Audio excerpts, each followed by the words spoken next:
தீபிகண்ணு, எங்கடி போன? ஏதோ ஒரு வேலை செஞ்சு விட்றீ அம்மாவுக்கு. நமக்கே உடம்பு முடியாம இருக்க நேரத்துல இவ்வளவு ஒன்றும் பண்ண மாட்டாள்.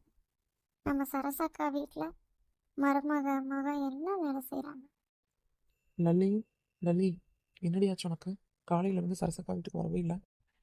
மினி வா, உள்ள வா, எனக்கு கொஞ்சம் உடம்புக்கு முடியலடி.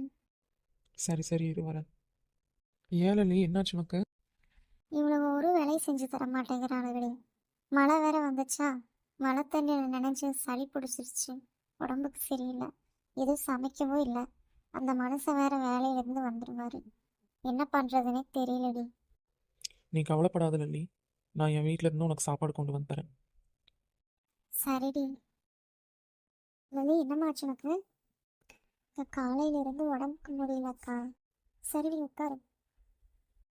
டிஃபன் மினி கொண்டு வரேன்னு சொல்லிருக்காடி, நீ கவலைப்படாத. டிஃபன் வைக்கிற லல்லி, இங்கே சாப்பிட்டுக்கோ.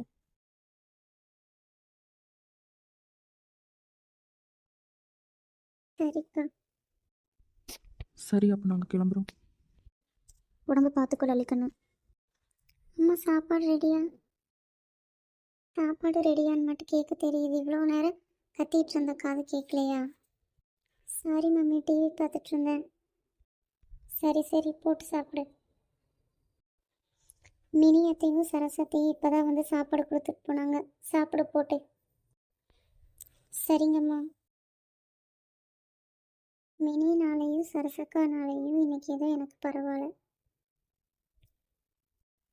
இந்த மாதிரி உதவி பண்ணுற ஃப்ரெண்ட்ஸ் எனக்கு கிடைச்சனால எனக்கு எவ்வளவோ பரவாயில்ல. ஆமாம் மம்மி.